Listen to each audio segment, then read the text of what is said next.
but this is our first ever podcast. We need to introduce all of us. What? This is so out of my comfort zone. Dying. Is your business unattractive, like an ugly woman? With a challenge for Coral, Gosh. Oh dear. which would be fun. Maybe. So why do we want to talk about graphic design? Here's Coral. She lives a little bit too close to Wales for our liking, but we put up with her because she's really good at what she does.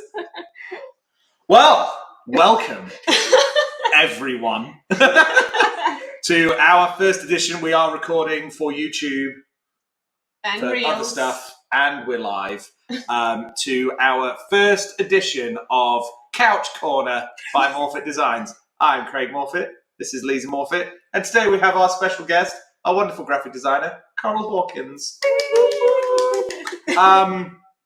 Essentially, long story short, this is going to be a rolling podcast, maybe weekly, We try. on digital and business and stuff. We've been doing this for about 10 years, and we're going to try each week to delve into a new facet of business creation, digital assets, and YouTube stuff. So, well, let's start off. So, why is graphic design important? As you guessed, today's topic is graphic design. There you go. Why is graphic design important? Because that's today's topic. I think it's important because I think it's step one. I think it makes logical sense whether you're a business looking to improve its business models or target market, whether you're a startup with a new product, a new service, or copying a service that somebody else is doing because you think you can do it better. I still think graphic design, branding, and brand assets is your first point. I think it's like choosing nice clothes to go out. Yes, I do. Yeah. Well, I came up with what I think it is, but I'm not allowed to use it apparently. Otherwise, you guys will cancel us. But essentially, we're all humans, we're all animals, and we all buy and like things because of what they look like first. Animals' desires. Correct. So I think if you want a successful business, you need to make sure that your branding is on point. So, all that being said, Coral, what do you think are what do you think is the most important part of branding? I don't know if you can break it down into what's the most important part because they all form part of an identity. You've obviously got a logo, which is a huge part of it, but not the only part of it. So, but your brand, like going back to what you were saying earlier, is why is it important? Is because it gives life and identity to something. You can say, oh, my name is X, but it doesn't mean anything unless they can associate it with something. So it just actually gives a personality to a brand. So if you've got something that's really classically made, they'll automatically associate you with something more high-end. If you've got something that's more fun, you might associate more with a kiddie brand. So it just gives that identity instead of just a name, but basically personality to your brand. I think that's the key thing to it. What do you think happens? You must have had it in your experience when people get it wrong, when it's like a kiddie brand that associates with something else. I think the biggest fundamental mistake that I have made, because we all saw the first version of the Craig Morfitt design logo that I made myself. I still really like it, but I don't like it as much as the one we have now. But I think the biggest fundamental mistake everybody can make at the beginning of their business is trying to be an expert in everything. And I think trying to brand your own company based on what you like generally and without any expert opinion is probably mistake number one. I think that's how companies end up being misbranded or struggle to resonate with their target audience because they've simply tried to make something they like because it's their business rather than making something that is likely to resonate with that target market. I think that's how people make the biggest It's like mistake. an easy metaphor. Like, I like wearing bikini suits, but I can't go to a nice restaurant like that because people are going to Sure, be surprised. that is a metaphor. I'm not sure how relevant it is, but it is a metaphor. I feel like you should go back to what you like, but you have to have a fundamental understanding of what your business is before you do that. You can't go, well, I really like Pink. chocolate or pink, but my brand is selling I don't know. Well, I suppose that is the point, isn't it? You know, if you like pink, that's great. But if you're going to start selling car parts tomorrow, Yeah, it's not probably gonna- shouldn't have a pink logo. No. I suppose the other, Yeah. you know, and I think fonts is a massive part of it. I think, you know, your understanding of correct usage of fonts for industry is also highly important. Yeah. I don't know what font suits which industry, which is why you do. But we go back to like building the brand. Like obviously people go, oh, you need branding, and like it's the age-old thing. Your brand's not just your logo, and it's really not. No, It's your tone not. of voice. It is your fonts. It is your colours. It's things like that all form a package. You don't just go, I really like that person because of their hair. You like it because of their personality. You like them because of how they dress. You like them because of their attitude towards life. And it's building levels of identity, and that's the best way that you can kind of. Yeah, I think so. I like levels of identity. That's something to remember. Yeah, I I'll think write that's a blog about it. Yeah, go on. You do that. But I think that's actually a really good point that you raise. I think people mistake brand with logo. Like, I'm working on my brand. Here's another point as well, is that over my many years of doing this, I routinely come across people that are doing business launch procrastination. I've seen people spend months, on a couple of occasions, years saying, not ready yet, not got my logo quite right. And this also boils down to company name. I think it's, if you can come up with an entire brand set of assets, that being messaging, tonality, logo, aesthetics, colors, fonts, the whole package all tied in, mixed with something that's instantly recognizable to your target market, you win. But let's always remember that the world's largest companies have nothing to do with that. You know, world's largest mobile asset company is called Apple. Yeah. You know, one of the world's largest transport companies is called Virgin. Mm-hmm. You know, these mean nothing to nobody. That's where you start to rest back on brand. And it's the brand that's launched those businesses forward. It's the ethos, it's the message, it's the direction, it's matching their tonality with their target market, mixed in with that Apple logo is really cool, but it's got nothing to do with And what they do. reputation. And if you hang around for years and years and years, like you say, people wait years to launch. Just launch with something that you like. You can't sell something if you hate it. Let's Correct. all be honest. But if you launch with something that you like, that fits, that suits you in that moment in time, and then 10 years down the line, you're like, this doesn't reflect me or my business anymore.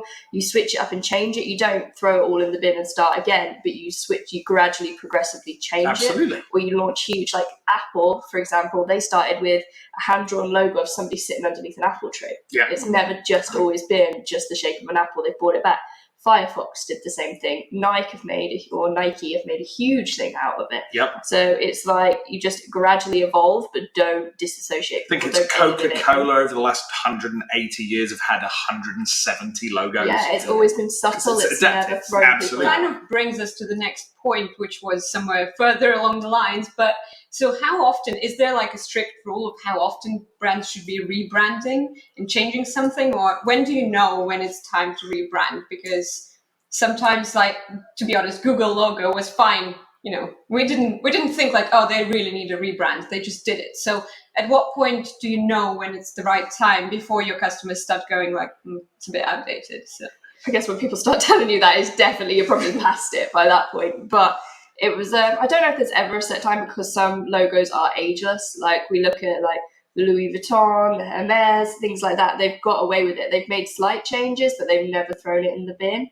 I think Burberry have just gone back to their original logo. So they went like all of these really high designer brands. They went very like sans serif fonts, just said the word, and everything just slowly lost its identity. So now they're going back in time to what they had before. So I don't know if there's ever a right time to rebrand. It's like I said, when you don't feel like it reflects you or associates, or it looks like it's getting lost in the past, you slight change it or. I think that's going to fall in with your business's evolution as well. You know, we are not the same company we were No. 10 years ago. You know, we've evolved, and I think naturally that logo progression, as you're growing your company, I think you'll see it move with you naturally. Same vice versa. Obviously, if you're being told quite bluntly, this logo sucks, then it probably needs updating. But let's move away from total branding and try and keep us on graphic design. talk us through the process, Coral, because obviously you have created endless, beautiful, beautiful logos for us and our clients. So what's the first step of your design process? I guess the first step for me is I never really jumped straight onto a computer. I'm still very much picking up a pencil and rubbers and like putting it on like layout paper. I take keywords from whatever brief I've been given. So I want something energetic, I want something modern, I want something bright, I want it to fit this audience. So I kind of merge that in as much as possible. And then I always try and be like a little bit clever with what I make. So I'm like, well, how can I take that element and hide it in there? It's all smile in the eye kind of thing. They've got rid of it in Toblerone now for some reason, with the bear hidden in the mountain. But it's like little, like when you catch it, like FedEx, you've got the arrow hidden. You've got Amazon, the AS smiles from A to Z. Like subliminal messaging almost. Yeah, absolutely. I mean, and nothing is cleverer than that, because it does throw people. Like a lot of people go, oh, I want something much more simple. So it's just finding that fine line. But I always start on paper. I do a lot of research as to what's currently out there, again, because as much as you want to be as out there as possible, you don't want to alienate, and because people really don't like not being able to associate with things. Not too abstract. Yeah, exactly. So yeah, I do a lot of research into what's already out there, try and stay away from going too mainstream with me personally. Again, get a pencil and paper out and go from there, and then I go digital, and then I start considering real colors and associate, and then I start considering fonts if font isn't already part of the brand that I'm making. So how would you combine, because everybody is hunting trends, right? This is trendy, that is trendy. So what is this fine line? How do you balance between what's on trend and not being lost in this trend, not looking like everything else out there? This is my biggest thing. This is why I try and like be a little bit clever, because I find obviously trends, if you've got a logo that's really on trend today, in 2 years time, it's probably not going to be. Like this time 2 years ago, like serif fonts with swirls in them or something like that, or building on top of each other, they were really in. But if you looked at them now, people are like, oh, no, it's all about gradients, it's all about being holographic. But then again, in 5 years time, it won't be that either. It's kind of like fashion. Yes, it's exactly. Everything comes in and out. So I generally try and avoid hitting trends. I try and make it as identity as important to that brand instead of to what is currently happening in the world. And with that, we can go back to like colors and things like that. But again, your color has to reflect what your business is. And so it's got to be always appropriate. So like, I really love like pastel tones. So as soon as I put them in, I'm going, well, is this still going to be relevant to this brand there? Is it a kids, women's, really feminine brand and it looks cool now? Or is it going to be like quite a masculine brand and it's never going to be relevant ever again, kind of thing? Yeah, and I think it boils down to as well, regardless. So we have created, we and the client have agreed that this is the logo, that's what we're going to run forward with. It's still organic. Mm-hmm. If we're finding that that logo isn't resonating with the target market as well as it could be, there's still nothing ever in business, and I think that's really something firm to sit on. Nothing's ever finalized. It doesn't matter if you change your company name. It doesn't matter if you change your colors or your fonts or this and that and the other. In fact, if you're never, ever, ever doing that, you're probably already on the back foot. You should be always looking to make that next change. And it can be very, very scary, you know, especially when you're dealing with digital in its whole. You know, yes, you're running, you've got your website built, you've got your brand, you've got your colors, you've had this probably expensive website built, you're up, you're running, your marketing's running, it's converting, you've got phone calls coming in, we've got email forms being filled out, and now we're 2-3 years down the line, and we're probably ready for a bit of an upgrade. But it can be a very, very scary prospect because that website's converting. Well, Yeah. We've been there, right? We've done it. We've done this more than once, and now it converts better than it did before. So, but it can't always go that way. There's always, I think, a lot of this as well. And again, you know, I know we're on design, but I think matching design and branding with smart business practices will always make sense. If you're going to be doing these things, make sure you do it when you've got 1 foot forwards. You know, we're making these changes and we're trialing these upgrades at a point where it's not detrimental to the business. It's all trust and risk. Yeah. You're paying somebody, you're trusting them that they're not going to detrimentally affect your business in that kind of way. And if you've got that trust in them, you need to just let the process happen.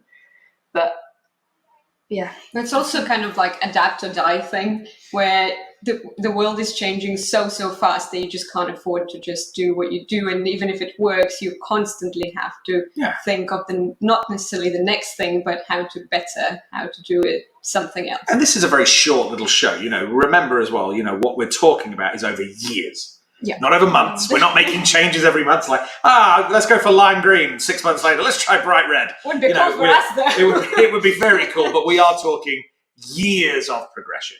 And also remember, I love that in business we always talk about Coca-Cola and Google and Apple and this and that and the other, but we're also not them. They have hundreds of people that just work in their PR and branding department. That's it. They've got endless amount of people that are just sitting there every day tweaking and monitoring and making micro changes in a huge environment. At a smaller business level, which is obviously what we specialize in, these changes are probably going to be grander, but far less often.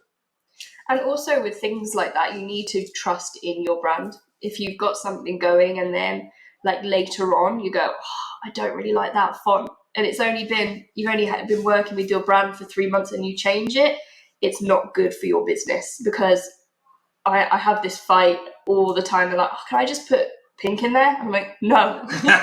Your brand is blue and green, but can I just put yellow? No. You're diluting what you've built and what you're trying to build, and once you just start diluting your business and your brand, it just gets washed away. You don't get noticed anymore. There's no identity there. There we go. Right, cool. I think we've covered that bit. So I know that there's something very particular that you want to talk about. I'll dive into it. So what do we think? Because we're actually already 16 minutes into the show, which is there you insane. go. We thought we wouldn't even last 10. So what do we think about AI creation? AI imagery creation. Now, I wanted to specifically try and focus on two sides of it. Can it advance artistry in general? That's a very fluid conversation. And then the darker side of AI imagery creation. I think it would make sense to start with the artist perspective, because she's directly affected by it. So I think we spoke about this like a while ago. It comes down to intent. We were speaking about how like somebody takes your work and then uploads it into a generator and then says, create me something like this, and it's literally ripping off work. If it's coming from your brain and you're generally trying to create with AI, I think that's something significantly different. Intentionally trying to copy somebody else's work is never okay. I suppose that's more the dark side of what this could do, right? Yeah. I suppose we were talking about it from not just AI for creating imagery, but AI for creating code. There's really very little stopping anybody from sticking into, one of these AI generators, copy me this website. Yeah. And it will, you should absolutely not be doing it. And that's always going to be the dark side of it. But what do you think the positives of AI image creation can be? And then even maybe not just for the world, but what about for you? It's tricky because I'm so used to using pen and paper, which is the exact opposite of what AI is. It's adapting with it. It's not getting left behind. So I don't know the full capabilities yet of what it can do for me, but learning those, or even like coming out with, can you put in this keyword and see what it spits out, and then taking it back myself and advancing it that way. That could be a way. It's so help with the research speeding side. that process, helping with research, because even things like code, like even when I was like studying, they were like, you need to learn code, you need to learn how to do this. And I never took those aspects because it wasn't what I was as passionate in, but they're already merging those things together in like graphic design courses, and like obviously image manipulation, things like that.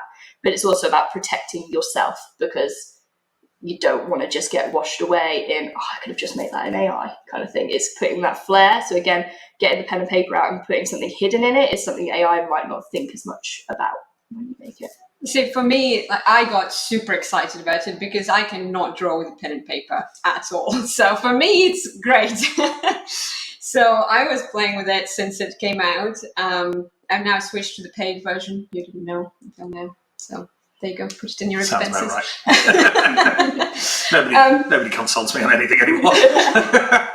But for me, it's great. I think the best thing that I found about it is that it can visualize concepts that are sometimes hard to explain with words. So, and if I can't draw, then I can just put it in there and it will give me a rough idea. And for example, I was testing a month ago, I drew something and then I did it in AI and it was miles away and it just wasn't similar at all. Whereas I did it yesterday again and it was getting really close. I'll upload a picture somewhere to show you guys. It was really close. So for me, it's great. Imagine like cities of the future for architecture. You can give concepts to people of what you mean for with very little investment. So like if you're a gardener or if you build swimming pools, you can take a picture of a garden. You can literally go to this person's garden, take a picture. You can take your picture of a typical swimming pool you built and you can merge two and two together without having a graphic designer to do it for you, and it will just do it. So you do need a bit of skill to talk to it, so it's not just that simple. And it can be exhausting as well, like the amount of times you have to repeat yourself back to it again. It's still not getting it. So I think there's always going to be, and I think we'll do a separate subject on communication with AI, but I still think we're a long way away from it being a part of everyday operational life. It's hard, and I think I just want to go back to the copyrights issues. So first things first, it will always come to personal ethics. So like even now, you can copy something else and you might never get caught. So, and I think that right now they're going to be working on a lot of legislations that will target that area. But right now there is no legislation. However, I have been researching it, that the imagery that they have used to teach the AI, it doesn't belong to the company. So you have to be careful when you are producing images. If you're planning to use it in commercial industry, you have to be very careful what you're doing with it, because you can get sued if it's somebody else's. So the best thing to do, my recommendation right now, is to have your own picture and then generate variations or whatever it is. For example, you could take a picture of your product and ask it to generate a person holding your product, or put it on a table instead of. So these kind of things help. I already found yesterday an advertising on Facebook. Again, I'll upload the picture somewhere of the same picture from the AI that's on their homepage. Yeah, and it's just slightly. I think essentially what you've got into is back to what Cole said at the beginning. It's intent. If you're literally using AI image generation to try and either weasel your way around copyright or to directly rip off somebody else's work, then essentially there's a million different ways of doing that now. And even this is just going to become an added one to those. Personally, I think it's phenomenal. I think all of these things are great. Just as these AI generators of code are terrifying for me. It's gonna, is there a possibility in the future that somebody's just going to be able to talk to one of these things, tell it exactly what website it wants built, it'll build it, and then they'll just upload and host it? Possibly. But we'll move on to something else by then. Well, I'll just have to just stay ahead of the machine. So just coming back to it, I think like as long as you welcome it as a tool for streamlining and for improving productivity, then it can be really helpful. Like, because you can be an author and be like, write me a novel on this, and it will eventually do it if you put tweaks in it and rewrite it and things like that. You've got to really change it because it is quite repetitive in what it puts out right now and certain things. But like you said, it's always going to improve. Yeah, but I don't think it would give you the same sense of satisfaction when you. Yeah, it's the same with everything, though, isn't it? Yeah, the same. But it is great though for me, obviously, as a website designer. Sometimes people give us images of themselves or of their building and stuff, or of their product, but it's great for background imagery, like stock photography, where this becomes a whole new thing, because now you don't have to search and hope that you find something, especially if it's something niche, so we can just describe exactly what we need and use it. So for us, that's great. Again, hopefully we'll be careful with the copyright stuff. Awesome. All right, so I think we've managed to get through. Are they the key points? A graphic. I think we went through all the key points. So. Oh, we had a question. Oh, did we? We had a question. Oh, what, on Instagram? Yeah, we had a question. So how do I know what colours to use for my brand? I don't know. I think it comes back to what we were talking about earlier, that it all depends on how you want your brand to be reflective. Like if you want to be seen as quite energetic, you don't want to be putting baby blue or like sky blue on there. You want to be using like yellows and oranges and things like that personally. If you want to be seen as a more classic and timeless brand, you'll be using like deep greens, deep like navy blues, things like that. It's all, again, association. Like if you're going to, I want something really, really, really, really girly, what's the first colour that comes into your mind? Is pink and purple, isn't it? It's all about association. If I was going to start, I want really, really, really, really girly, but here is brown, it's probably not going to be what your first thought is. So again, I think knowing what colours, yes, there should be personal preference.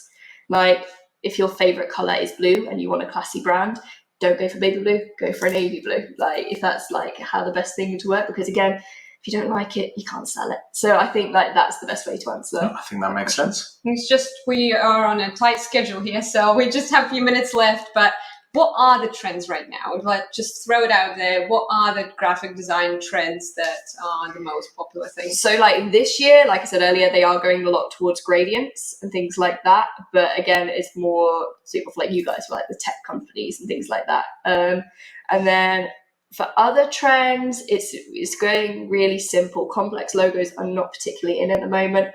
Really in your, I don't know the best, like almost bubble text. It hasn't been in for a while. It kind of came back for a little bit with like a bit of a harsher edge to it. That's kind of not in right now. So they're going more straight down the line. They go in simple and then also gradients. Color wise, there's never, like I said, it kind of reflects back on your brand, but earthy tones, nothing too neon, like neons, like so more earthy pastels, things like that. They're the kind of the way that people are going. I've seen pixel as well as in trend. Pixel, like yes, you know, the squared things are coming back. Yeah. Pixelated. Pixelated, yes. There you The go. things we fight against. Yeah, coming constantly back. trying to get rid of pixelation. Do not send us pixelated pictures.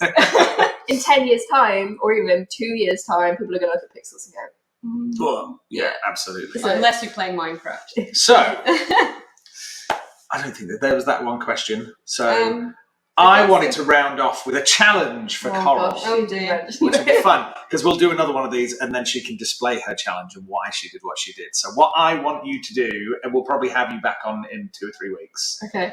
I want you to create me the worst logo and branding set. You pick an industry. Right. And then I want you to create just the worst thing you can think of. Okay. And then the reasons why it's the worst thing you can think of. Okay. Wow. And then we're a bit of anti-education. That always We- works. Yeah, all right. It's more interesting that this is why it's right. Boring, Or yeah, what that not looks to great. do. This is why this feels so awful. Accepted? Yeah. Okay. Well, I thought that'd be fun. follow us, subscribe, There you go, you'll like, have to do all of those tune things. into the next scheduled viewing. But other than that, like I said, thank you. This is our first stab at it. I'm hoping it'll get better. If it's not been completely intolerable, then you can tune into the next one. But other than that, apparently you have to like. We all have to do it. You have to This like and makes no subscribe. sense over here. Oh no, right over here. But you guys could do something like that. Follow Share. us up there. Share and stuff. Do all that. Where's the other one? There's the other one. There's loads of cameras, all on me. But yeah, other than that, thank you very much. Again, I'm Craig Morfitt of Morfitt Designs. This is Lisa Morfitt of Morfitt Designs, and this is our phenomenal graphic designer. And thank you very much for coming on to our first episode. Hopefully, it's not the first and last. Don't be. I'll make And sure of it. yeah, do all of those things. And obviously, if anybody wants to fire us any questions, or we can answer them in the next one. Yeah. We could be those Or kind even of topics. topics. Topics. Is there anything else?